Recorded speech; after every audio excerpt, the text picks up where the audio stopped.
Hello. So today I want to tell you about the game Potions of Azerland. And I got to meet with Lucky Duck Games while I was at Gen Con. And this is one of the ones that they sent me home with. And it is really fun.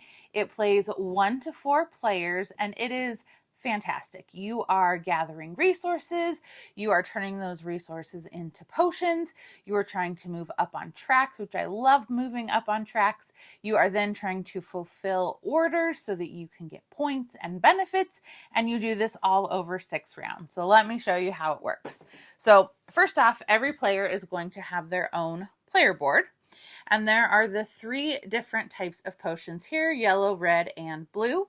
And you start out at the top level on all of these. You have little cubes and things that will help you keep track of it, but I couldn't put those on here and hold it up. So when you do things with those potions, you get to do stuff at the ability level you're at.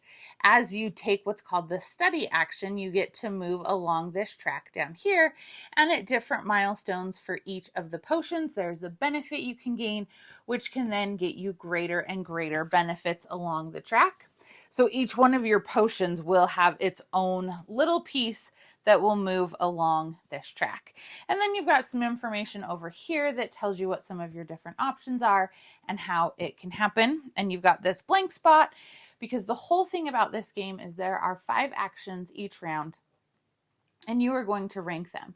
And based on how your number compares to other players, you are then going to be in a turn order. And the higher you are in the turn order, the more benefits you will get to do of that action. And the lower you are in the turn order, the fewer benefits you will get to take of that specific action. So this is what your player board looks like.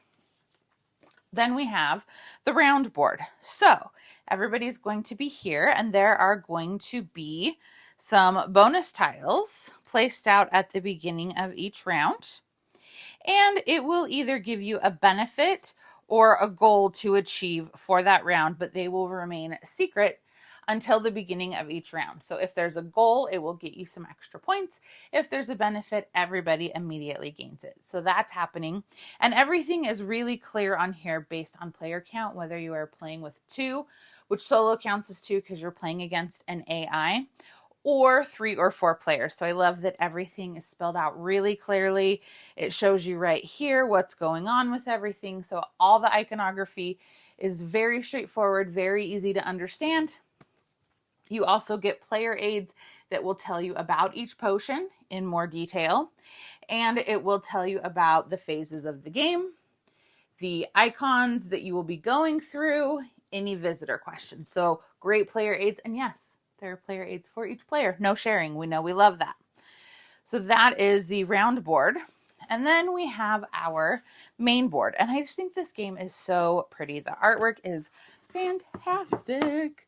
So this is what the main board looks like. Obviously, it's a little bit big for my camera, but what is happening is over here, we have our market, and based on player count, there will be a certain number of cards in the market that you can purchase. And when you purchase those, you will get the benefits or the items listed on it. You can also swap items out here because sometimes you have too much of one thing and you need something else.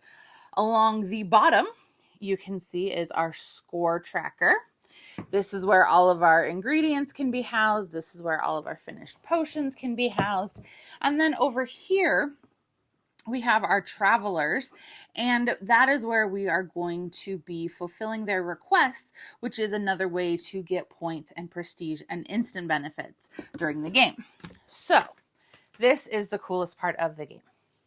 Every player gets one of these, and it has the 5 different actions we're going to take each round: forage, study, market, brew, and fulfill.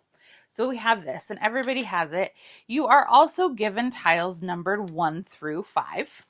1 and 2 have 2 coins on the opposite side. As you can see here, 3, 4, and 5 have 1 coin. So what I get to do with these is I'm deciding my turn order. So in the beginning of the game, studying might be really important for me because I really want to move up those tracks quickly. So maybe studying is going to be my number 1 action. So you're going to slide this into here.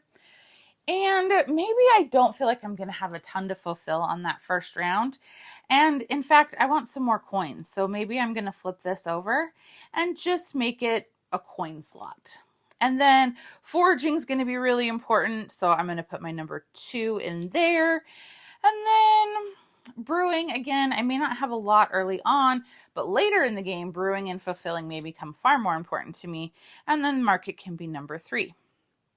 So everybody's going to do this secretly. And then we reveal. And then this is how we take our actions. So we start with the first action of forage. Whoever has the highest number is going to get to forage more items, which are on the dice. So you're going to get to roll a certain number of dice and keep a certain number of items, which is great. Then these are our items over here. We have 3 different items to brew our potions. Then we're going to study, which is those tracks at the bottom. Then we're going to go to market, which is where we can buy things or trade goods. This is where we use our coins that we have. Then we are going to brew our potions. And so we will be brewing the 3 different types of potions. And as many times as you brew them, you will collect that many of the potions. And then you will be fulfilling orders. And again, all of this is based on your number. So as long as you have a number there, you're going to get to do the thing. You just may get to do it less. However, the market could potentially get bought out before you get there, especially in like a 4-player game, or all of the contracts could be fulfilled before you get there. So that is a risk with your lower numbers. So we've done that. Then after we do all that, we have the option of any of our potions that are left over that we did not use to fulfill. We can choose to take one ourselves and gain the benefits of that. And then, we drink one of these potions and then we do all of this. That was my bad. We do that in the opposite order. Then that's the end of the round. So now we refresh the market, we refresh the visitor and the order cards. So market cards look something like this, where you can pay the amount on top to get the item on the bottom. Sometimes you get a lot, sometimes you get a little. There's different cards in there.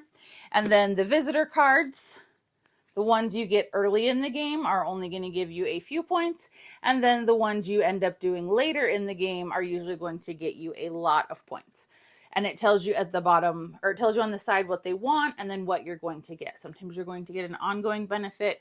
Sometimes you're going to get an instant benefit. And sometimes you're going to get an end game benefit. So there's a lot going on with all of that. You have these fun components. You can get what are known as apprentices, and they'll essentially let you add to the actions you have. So if I was foraging and I'm only going to get to keep, say, 1 or 2 dice, I can play out an apprentice that will let me keep another dice, and so on and so forth. So there's ways to mitigate everything. And you're doing this all over 6 rounds. So your priorities are going to change round to round based on what you were able to do or not do. And I love that this is secret and then everybody reveals.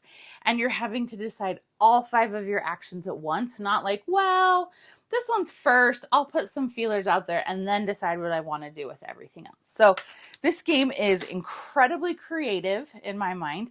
It brings a lot of really fun mechanisms together. It looks great, and I have been having a wonderful time with it. So I would love to know, have you played this? What do you think of it? I do really enjoy the solo. For the solo, you do get 12 different cards to follow, and they are different difficulties, and basically they're just going to mimic different actions that another player would take, and you only see them 1 round at a time. The solo player doesn't score, so you just have a threshold you have to beat to be considered the winner, but it is still a great solo mode. So I think this is a fantastic game. Let me know what you think. Give me a like and a follow, and I'll keep bringing you more board game content. Thanks. Bye.